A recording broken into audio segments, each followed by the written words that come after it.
Hey guys, it's me Majesty and welcome back to the very last part of my art study series. Today is a bit of a different lesson, a big one, because I'm going to be combining all the lessons I've learned into just one video. So let's jump into it. Starting out, I wanted to show a little bit of the process of the sketch itself so that way you guys could see how I was getting from point A to point B without anything fancy. So let me show you. So if you don't know who this is Coco from the newly animated show called Hat Atelier. I wanted to use Coco for this video because one, I've been watching the show, and two, so I wouldn't have to worry about coming up with a whole new character while trying to keep in mind all the other topics of study that I was trying to incorporate into this illustration. And it was just easier for me to pick her because I just watched the show, and yeah. Just a little thing to get out of the way in regards to the sketching process is that I chose not to show the entirety of the actual drawing because this video isn't really about that. It's about combining all the lessons that I learned from previous videos, and that's what I wanted to focus on the most. And honestly, the sketching took quite a bit of time, and I didn't want to focus only on that. And speaking of the subjects of study, I know I said all of them, but generally it's like I'm using most of them. So the subject of study that I'm trying to combine are obviously the skeletal structure and the muscles, and then there's the line of action or gestures or whatever you want to call it, point perspective, composition, grayscale, color theory, and lights and shadows. If you can tell, I prepared the 4-point perspective method well in advance to drawing because showing you that lesson again isn't really what we're here for. I'm just trying to apply all that I've learned.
The coloring process, I decided to start with gray tones only so that I would be able to use the gradient map filters that Krita offers in their program. I have a decent grasp on the different types of gradient maps you can use as far as like how they show up on your illustration, but it's honestly been a while since I tried to use them, so it definitely took me several minutes of messing around with the colors on the slider to get it where I wanted it to be. For the most part, I think transforming the gray tones was a success. However, I don't know how much I'm going to use them in the future, but it is what it is.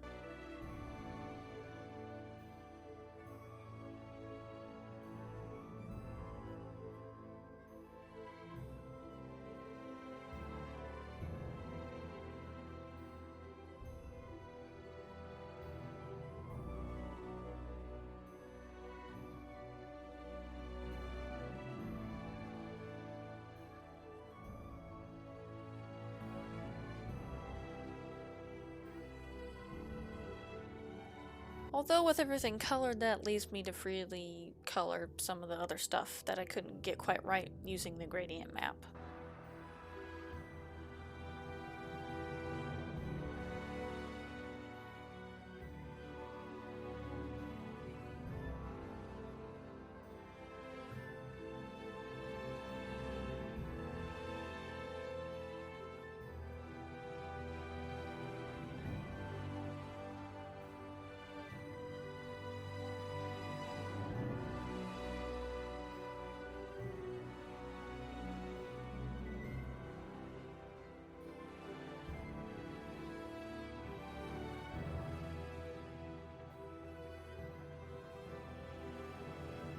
Now, there was a slight hiccup with the gradient map filter. While I was trying to color the background, it made the green look almost black for some reason. So that was odd. But luckily though, I could just easily erase parts of that illustration that I didn't want in the filter. And this just proves that there are times when we need to be careful when doing digital art about what kinds of effects we add to our illustration before we get too far into it. And luckily I was able to kind of backtrack a little bit.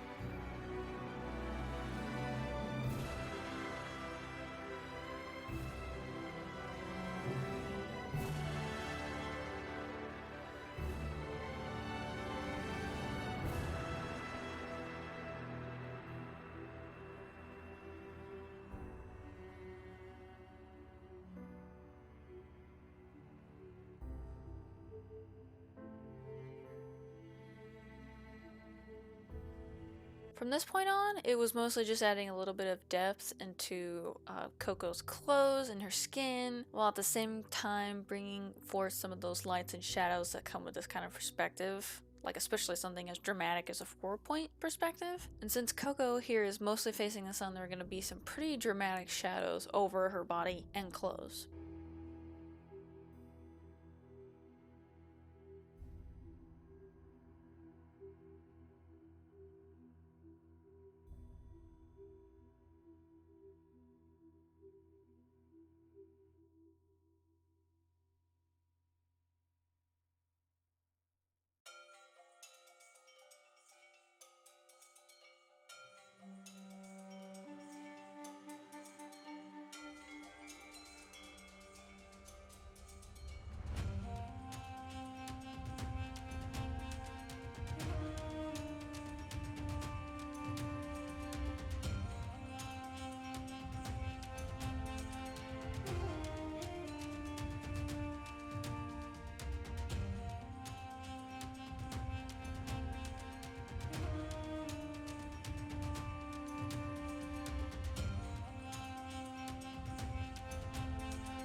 moving on to the background. And now I already knew what I wanted to do with the background as far as like plants are concerned, but I had a bit of a hard time figuring out how to get that organic look solely based on the types of brushes that I already had in Krita. But I had a few types of brushes that I was able to use for the trees, for example.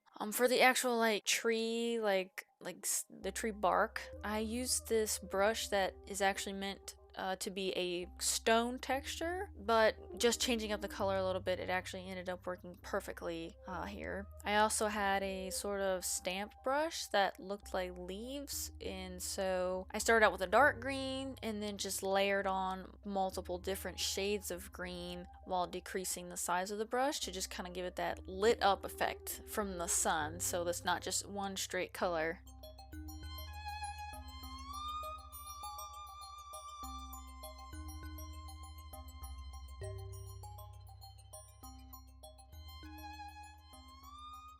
Initially, I had a whole section of just that plain green area marked with some sort of like a grass stamp brush, and I tried to make it over the whole entire area, and I really just didn't like it, so I deleted it and decided that less was more. So I added only a few like patches of grass to make everything look a little neater.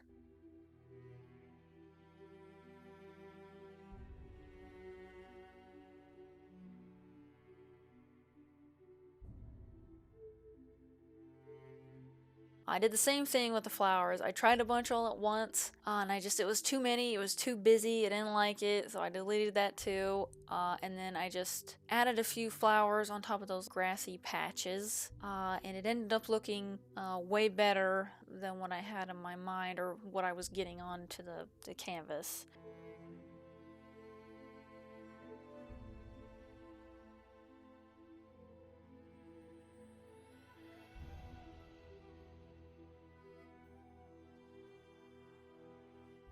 And the last little details of the background, the clouds are much easier than the rest of it. I had the perfect watercolor brush that started out really faded, and then the more you pressed on it, the color became more saturated, so I just layered white on top of itself. And then I went back with some darker blues to give it that like depth.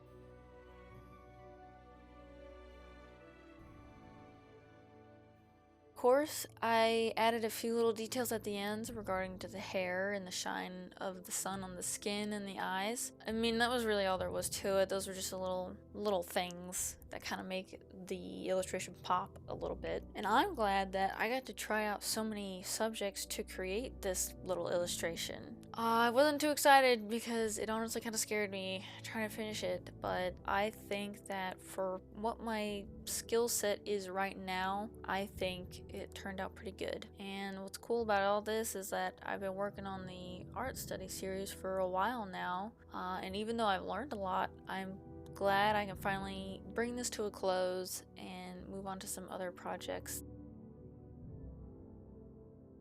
Anyway, if you want to support me, consider liking and subscribing. I also have a Patreon where you can support me and my exclusive content. There's also a link for my Etsy with all types of original designs. I also try to live stream on Mondays and Fridays at 8:30 to 10 p.m. EST.